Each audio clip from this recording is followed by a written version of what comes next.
Welcome to my podcast, Today's Dream, Tomorrow's Reality. My name is Vicky Poole. I'm a master transformational coach, hypnotist, and I specialize in habit change. And this podcast is sponsored by the Enlightened Peach. And it's all about embracing our mosaic life. And some of you may ask, what is a mosaic life anyway? Well, it is recognizing that all the pieces of our life, the good, the bad, the indifferent, have all come together to make us who we are. And our next guest is really enhances this actual idea, right? Um, you change any one thing and we are different. With that in mind, I invite you to embrace your perceived imperfections and celebrate who you are. This podcast is unedited and raw, just like life. And I'm your host. And as I said, I have a special guest with us today. But before I jump into the conversation with her, which is going to be amazing, I want to ask you to do me a solid, and that is to leave a comment and to remember to like, subscribe, and share. So now let's get started. So, this lovely lady, Darci, has been a guest on my podcast before, and her life has changed drastically since we were together before. So, we just decided to get here one more time and let her share a little bit about who she is, her story, and that way she can get her words out even further. So go ahead, Darci. Tell them a little bit about yourself, just in case they have not seen our previous podcast, and then we'll jump right into all the newness that you've got going on. Awesome. So basically, the last time we met, Vicky, I was just starting to talk about some of the trials and tribulations that I have been going through, not just in the last 5 years when we spoke, but just basically throughout my life. I've had dealt with a lot of childhood abuse of one parent and abandonment of another. Went through a lot of challenges and difficulties in my childhood that most empaths have. I'm not immune. No one's immune in that path. And, it went from getting through those to once I became an early adolescent, I ended up being a single mother uh, out of wedlock. Was not expected. Um, I was told I couldn't even have kids, so that was a miracle. I found Mhm. out during that time when I was pregnant with my first child in '93 that I was diagnosed with cervical cancer 3 months into Oh, the wow. pregnancy, and was told I could either terminate the pregnancy or keep the pregnancy. And since I was told I could never even have kids, and the fact that you know, I was given that option. It wasn't even a choice at that matter. And so I decided to go ahead and have her. 3 months after I gave birth, I had the cervical cancer was removed. They said it was going to be fast growing and that there was a possibility I wouldn't even make it. So that in itself was a miracle, and I knew it was meant to be. And so that was not an option. Then I went from being a single parent, um, went into went through a lot of challenges with narcissistic relationships because of the unhealed part of me Hmm. from a child. And when we spoke last, I was kind of explaining also I had gotten married finally when I was close to 30 and was in a 22-year narcissistic marriage that was chock full of significant abuse, domestic violence, and I'll use acronyms because it's very triggering. It's very Hmm. triggering for some women who have been through this stuff. So, I'll just say domestic violence once and sexual assault once, and then I'll just use the acronyms DV and SA. And during that marriage, was very, very traumatic. And in that time, I ended up having something called a spontaneous Kundalini awakening. And I didn't even know what that was. I didn't Hmm. even know what that was. Um, it sounds like something very evil, and I didn't realize what it was until 2 years after it happened. But because of all the trauma that I had been through, um, God just allowed this event to happen because He knew that if He didn't intervene, that my trajectory was not good. And things have just evolved since we talked last. I was going into great detail about what my ex-husband was involved in, and how I was felt like I was being called to bring governmental and political change to that. I went through I've been going through parental alienation in the last 5 years. I haven't seen my two younger daughters. And so in this period of time, and since my spiritual awakening process, and let me just tell you, during that spiritual awakening process, when that happened, um, I had something similar to what's known as like an NDE experience. I actually Hmm. ended up leaving my body. I had an outer body experience, and I could see all the events unfolding as they were happening outside my body. And I could literally see So my you were ex-husband completely disassociated, right? completely, Okay. completely, completely. I had no idea what happened to me. And I was just like, after it happens, you're trying to make sense of it. You're trying to make, like, what just happened to me? What just happened to me? What just happened to me? Where were And you then, when that happened? Do you remember? oh yeah, oh yeah. Um, it was in the middle of a very traumatic moment with my ex-husband at our house in September of 2019. And something was about to unfold, a life-ending situation. And in that moment, I, I, I, I was just begging God. I just said to my ex-husband, and out loud, I was saying, just do it, just do it, just do it, just do it, just do it, just get it over with. Just, I was at that point where I had been through so much trauma, and I could not get out of that situation. That at that moment, I had been crying and crying and crying, and I couldn't even speak. I had been crying. I was on my hands and knees on the floor, and he was standing above me, and something was about to happen. And I guess God at that moment was either trying to protect me from the event or what happened. I don't know. At that point, all I remember is leaving my body. I was crying and sobbing, and I said, "Just get it over with. I'm done. I'm done." And I just all of a sudden I could see myself from the ceiling. Like, how, like, when you see, when you've heard near death experience people on an operating room table or something like that, and it's almost unexplainable, but I could see myself on the floor, and I was up here at the ceiling, and I'm looking down at myself. And all of a sudden, I start going through a life review.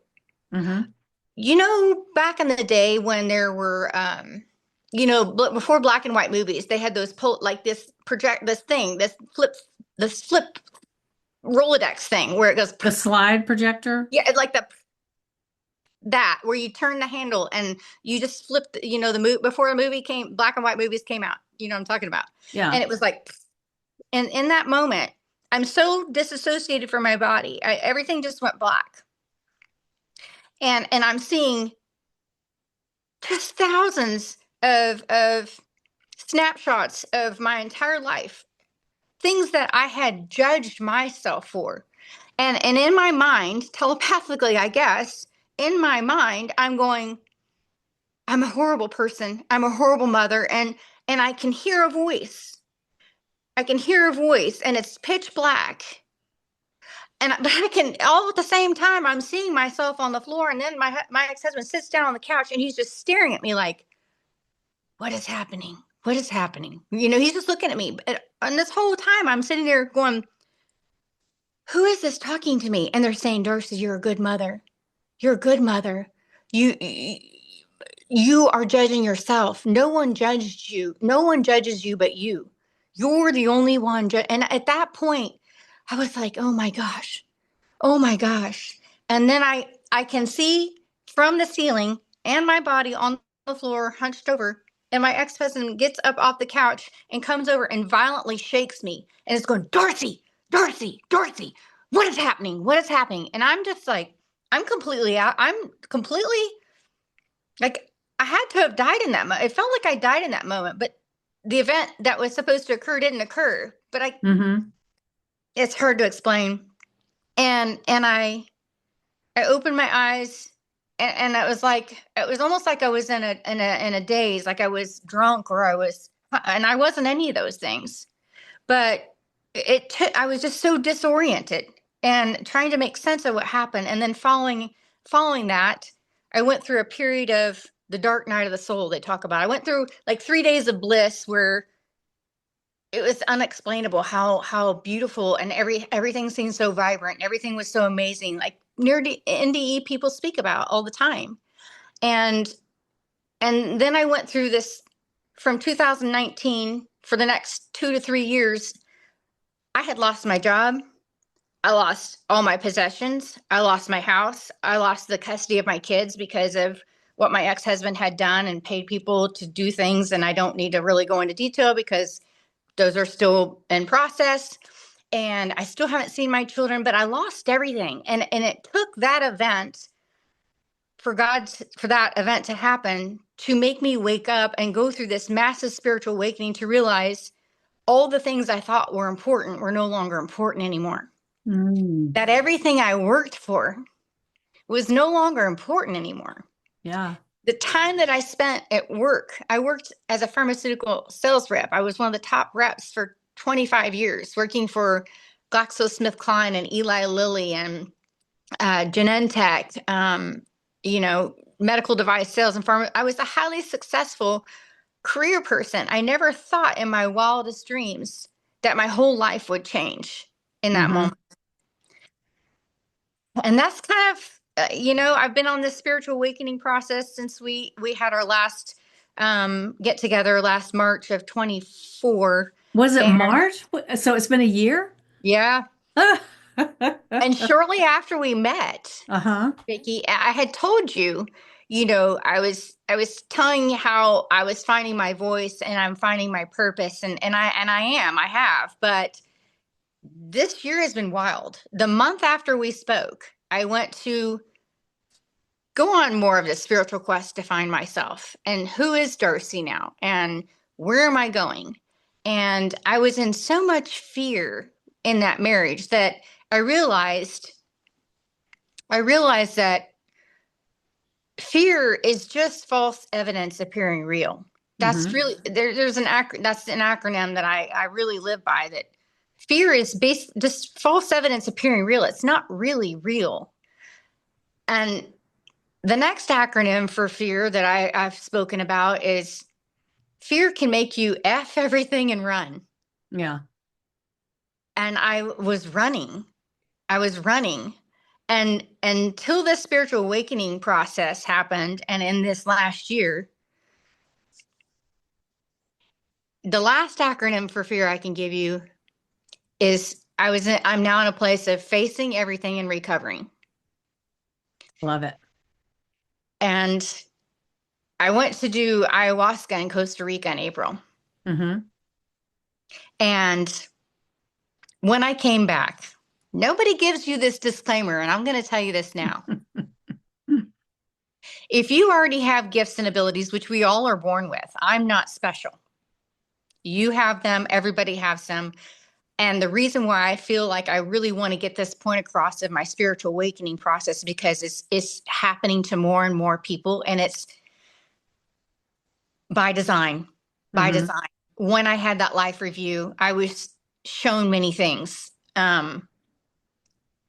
that just I feel called to share now, because I know that other people are going to be having these spontaneous Kundalini awakenings that I didn't even know what had happened to me until 2 years. I saw it in an email and I'm like, oh my God, that's what it explained exactly what happened to me in that event. And I just want to start talking about that because it's going to be happening a lot this year. And I don't want other people to think that they're crazy. I don't want them to get labeled as crazy, and not to live in fear. Because you need to get to that point where you can face everything and recover. And what I was getting at when I came back from Costa Rica, I started being able to know Mm-hmm. when I met strangers that someone had crossed over. Okay. And they would come. This has happened with my brother. This has happened with so many strangers. I have so many testimonials from people now that I've worked with or You have mean met. something kind of like the Long Island medium, where when Yes. she gets in front of somebody, Yep. it's their departed people that she hears from. Yep. Yep. Okay. And All I right. and I don't know. I've always had this ability because when I was 14, I saw my grandfather cross over 5 minutes before he passed away. I was 14 years old and I was at home and I was having a sleepover. And in the middle of the night, I get woken up. I sit up in bed and I can see my grandfather standing at the foot of my bed. And he just said, "Darci, I love you and I'll see you soon." Well, soon on the other side, time is not relevant. Time is Right. not relevant on the other side. So when they say soon, I'm I'm 55 now. He told me this at 14. I'm thinking, okay, soon could be 6 months, soon can be a year, soon can be 50 years. Right. So I have that ability, and I think a lot of empaths that have been through a lot of trauma like this, um, have this gift and ability. We're all born with it, but empaths really have an accelerated version. Right. And yeah, so I've been able to deliver messages for like full on names, full Mm-hmm. on names. I'm not guessing. I'm not saying does it start with an M. I literally can say Mary, your mother Mary is here. She's crossed over, correct? And they're like, yes, yes. How do you know that? And I'm like, well, she wants me to let you know that she's, here with you. She saw what you went through yesterday. She wants you to know that she needs you to forgive her because a lot of times people who have crossed over are kind of stuck in something called the astral plane. And I don't want to go too far off in the ditch without you asking questions, but sometimes people who have crossed over literally need to be forgiven to actually move on. Mm-hmm. And that sometimes they bring the message to me to deliver that. And So yeah, do you get the same kind of thing like when you're online, or is it only in person when that kind oh of thing no, happens to you? it's stronger in person, but Mm-hmm. no, it's definitely I've had people call me and have paid for me to do a reading for them, and no, they come through. They come through. It is definitely stronger. I'll get a more. I believe that's why Long Island medium. What is her name? Teresa Caputo. Yeah, that's Teresa it. Teresa I couldn't Caputo. remember, so that's why I just remembered Long Island medium. Yeah, with the big hair. Yeah, yeah, yeah. Yeah. It is easier when you're in person, but no, it can happen. It can happen online, but it's going to be happening more and more and more this Hmm. year. We're we're getting hit with a lot of solar flares that are upgrading our vibration frequency by design. Yeah. I know certain events that are going to be coming that I've documented and written down that I got in 6 months ago that are actually unfolding now. Hmm. And it's this past year, I haven't done a whole lot and post. I stopped posting anything on social media in August. I stepped away because I'm just trying to get a grasp and been doing a lot of training and a lot meeting with, shaman and different spiritual teachers to figure out how to work with these gifts because they all came on so quickly after I went to Costa Rica that Yeah. I've been trying to grapple with how do I deal with all this stuff? Yeah. And so, Well, when you were talking about seeing your grandfather before he had passed, right? yeah. Um, the interesting thing is when I was probably about the same age of about, 12, 13, something like that, my grandfather passed away, but it was like I didn't know he was going to pass away, but I knew we needed to talk to him and we needed to go see him and we needed to do that now. It was like, and I told my dad, he said, "Well, we're going to go see him the next Sunday." I said, "No, no, no. We've got to do it." Well, we didn't go, because my parents didn't, they thought I was just being silly or I had this agenda because they lived in Florida. So they thought, Well, and you were 12, he and just you were, wants to go to Florida, right? yeah. So we didn't, but it was like when he passed, it was like I had this vision of him, you know, um, that I just like he walked into the room, and then when my children's father passed away, I would see him like sitting at the foot of my bed, or I'd see him standing against a wall. And then, after he had been gone for, yeah, not for very long, maybe a week or 2 weeks, it's like I had this vision of him sitting at my bed. I woke up and he was sitting there. And logically, I thought, he's not really here, but, I see him.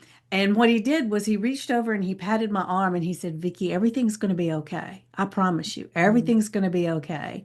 And mm. then it was like this tension just released from me. And I still, every now and then, we don't live in the same house anymore, but I still, on occasion, I will catch a glimpse of him somewhere.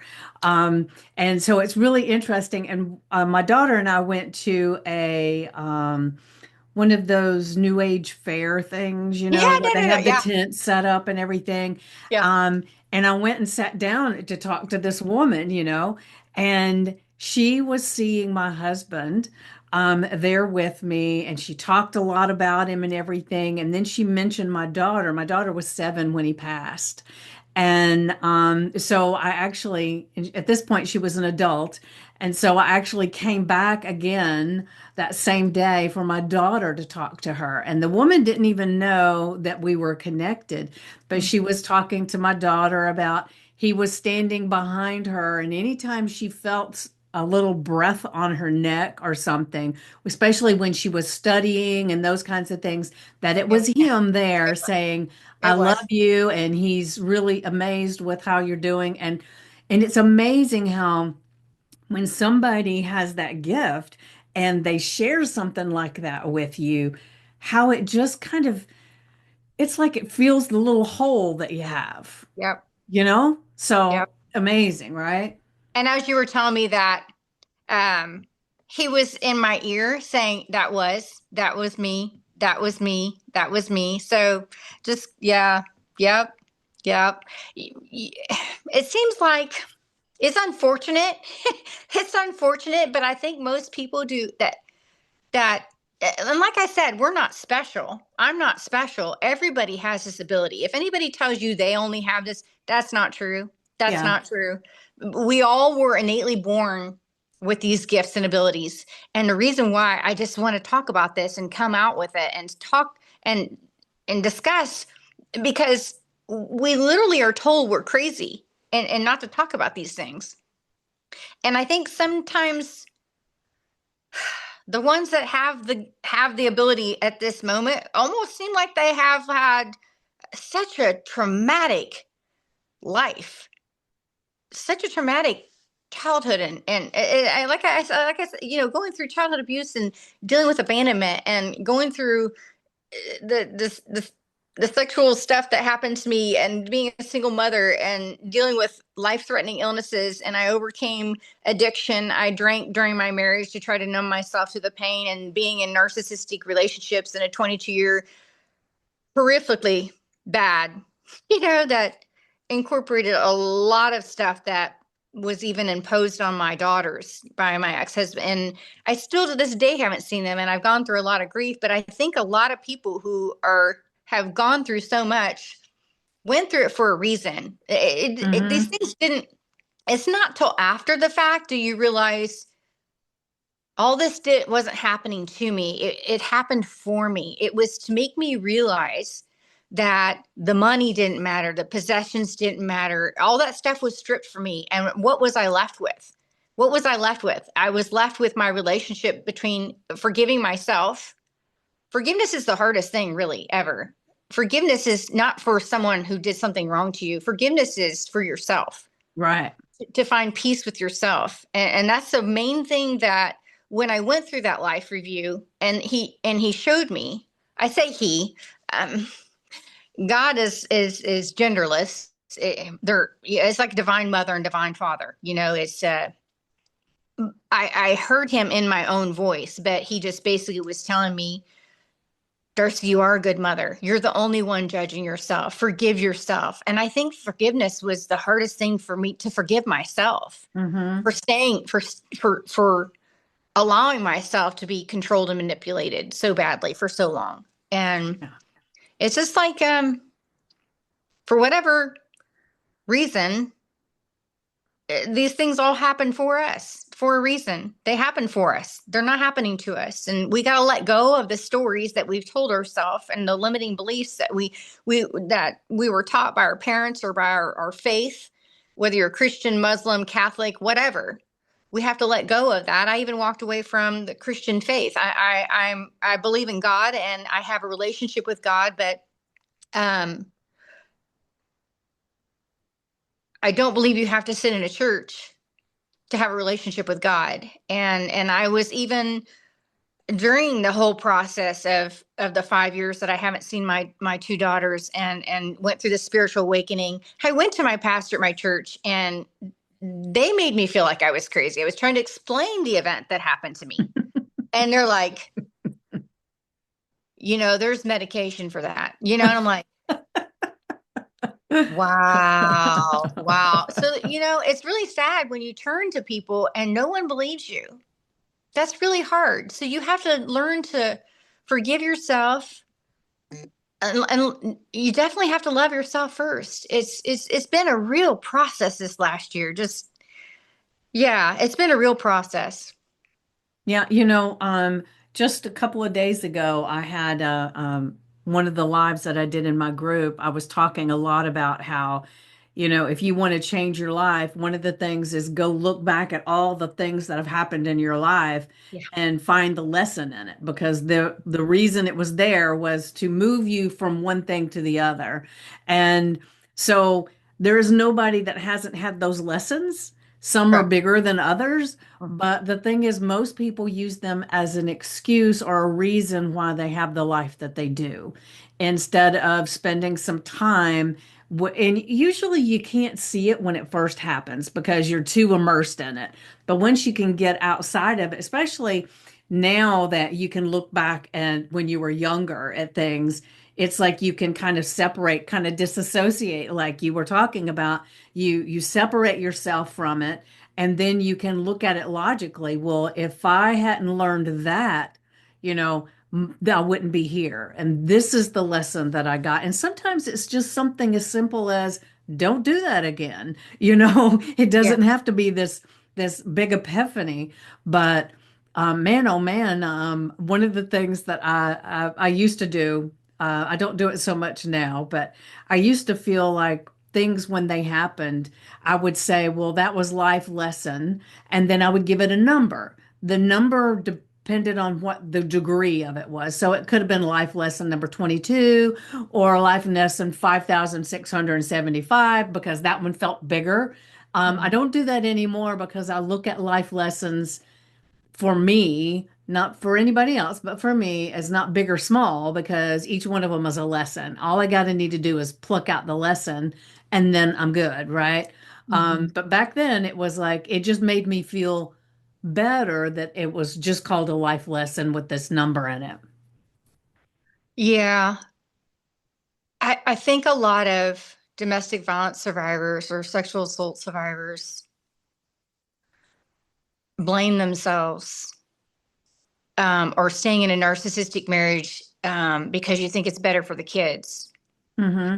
And I But still, to think about that too, and I'm sure this is something that you've experienced as narcissistic people have the ability to drag your self-esteem down so low that you feel like that's what either you deserve or you'll never get any better. You better stay where you're at. That old and thing, remember the old saying, the devil you know is better than the devil you don't know?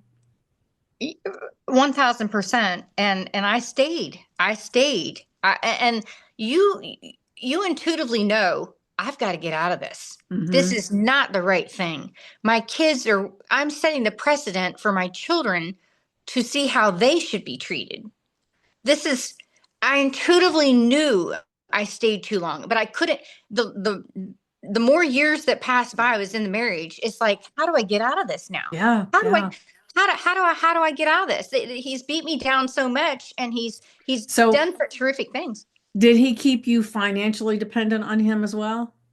No, because I made really good money. Okay, because a lot of times that's how I they keep people correct. too. No, he was diagnosed in 2017 by our marriage and family therapist with narcissistic personality disorder. And then during our divorce, when I was trying to gain full custody of my children, um, I hired a special interest person to investigate him and his background, and found out some really wild things, and basically said he was a sociopath. Mm, She said he's not just a malignant he's a sociopath. And I was in so much fear. I was in so much fear because of the life-ending threats he was yeah. imposing on me, and was saying he would do to me and my children if I chose to leave. So I was in so much fear. Man, they impose so much fear on you that Mm-hmm. that is why that event happened to me. Like, I believe there's no other reason why that event, that spiritual awakening event, the spontaneous kundalini happened to me. And because God knew that I would not have left that marriage had that not happened. And I started receiving messages like 2 months from the day in September 23rd, 2019, to they were telling me, my guides and the angels and God was guiding me at that point. I had not heard my guides for so long because I was numbing myself to the abuse, and they were saying, prepare, you're not going to be here anymore. And I knew that I wasn't going to die. They just said, prepare, you're not going to be here anymore. Mm-hmm. And 2 months Did to it the kind of day that, scare you though, thinking maybe that meant you were going to die?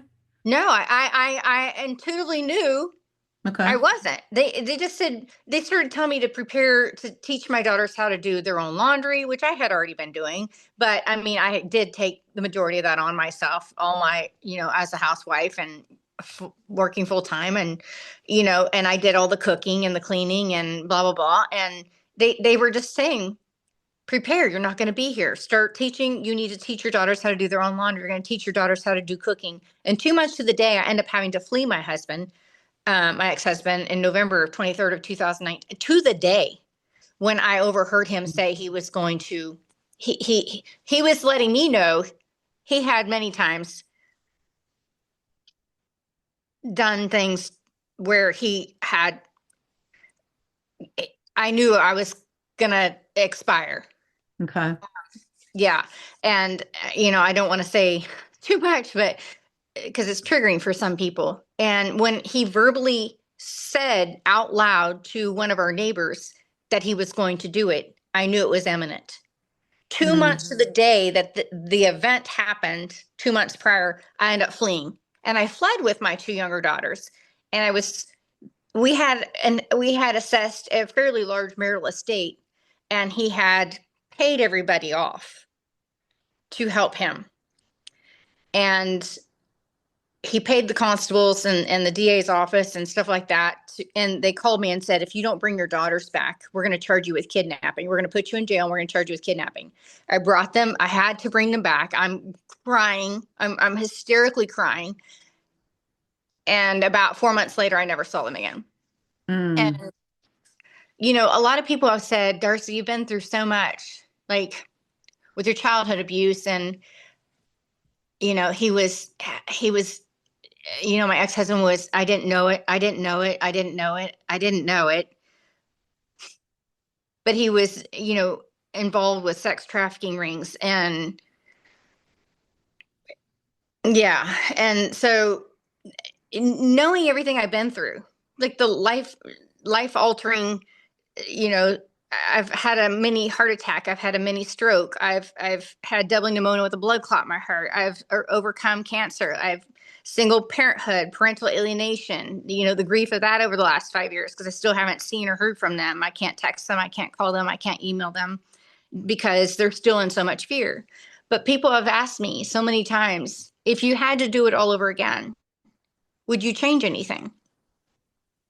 And I had to sit there and say, no. because had I changed anything at all, one single thing, I wouldn't have the children that I have, and I wouldn't be here today to be able to talk to you and to help try to empower other women, or be able to talk about my spiritual awakening process, or I know that's what my purpose is here. Had I changed any of that, I might not be sitting here right now, you Yeah. know? Hmm. So, yeah.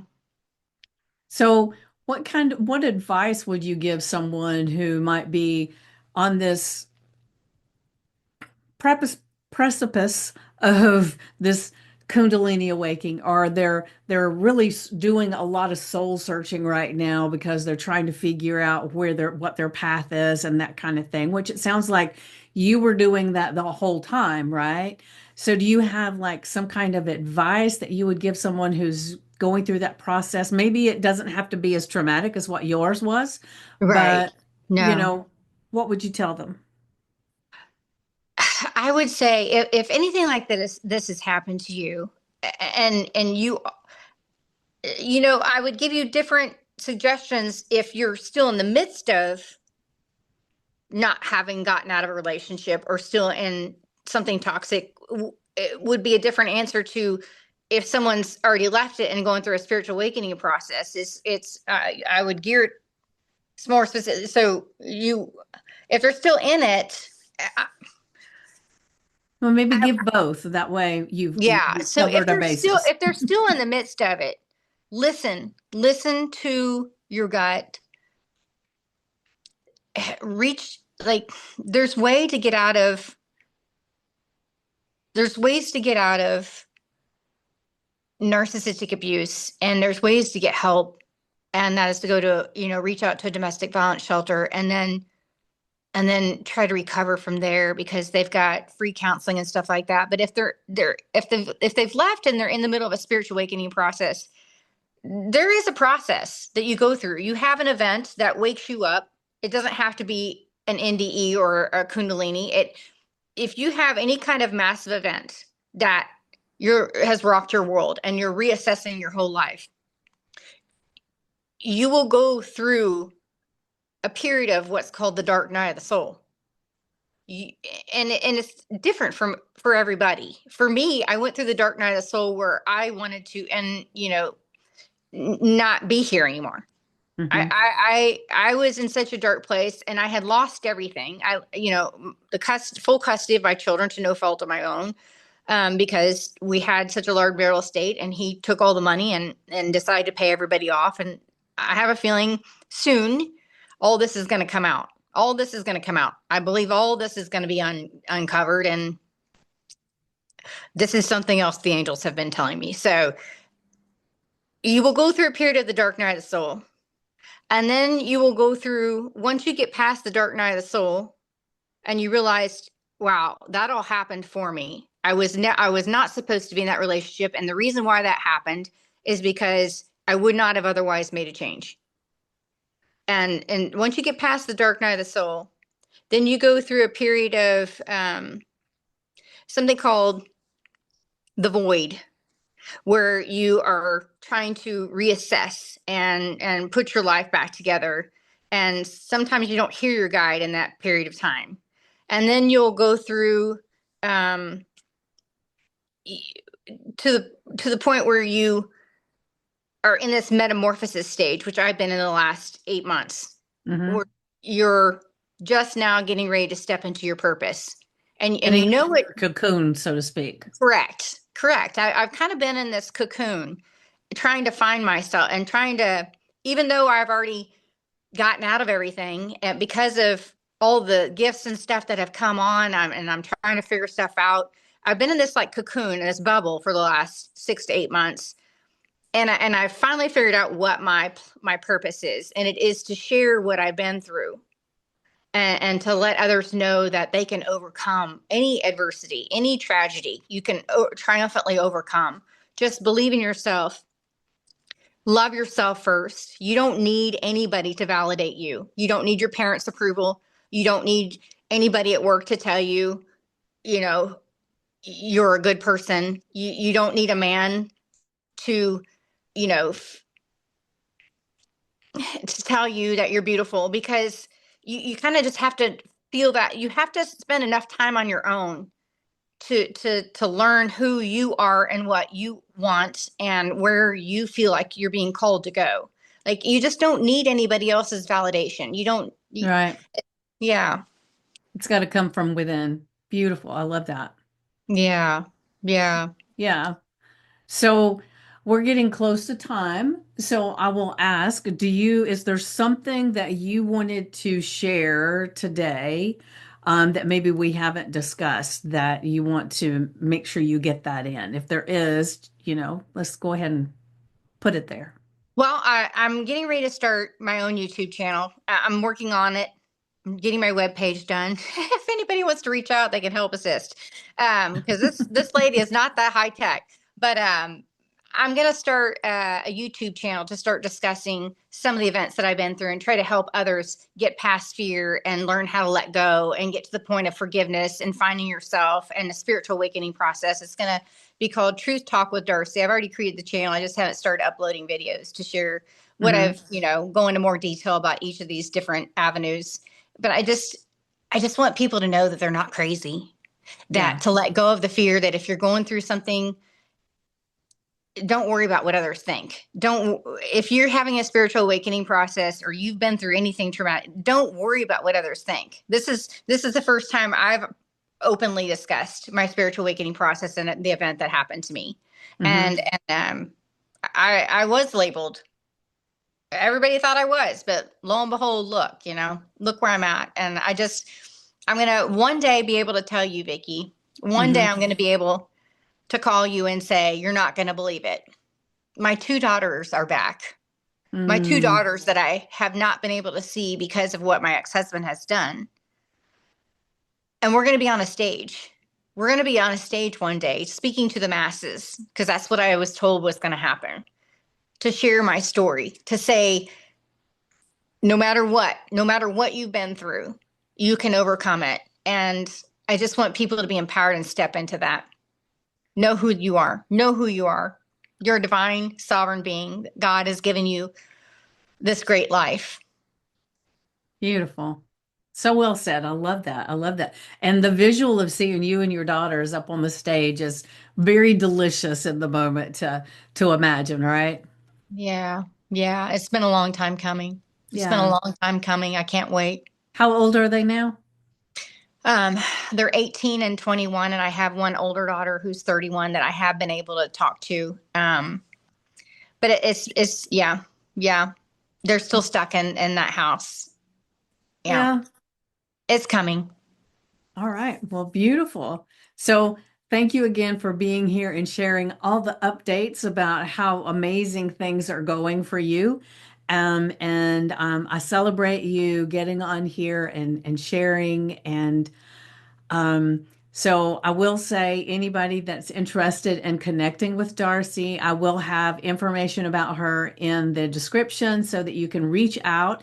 And then if you will get your YouTube link and everything, so we can stick that in there too and support Darci as much as you can because she definitely deserves to have your likes, your shares, and all of that stuff. And so as a reminder, start here, like and share this episode so that we can get it out to more people. And then it will help Darci tremendously to get her message out.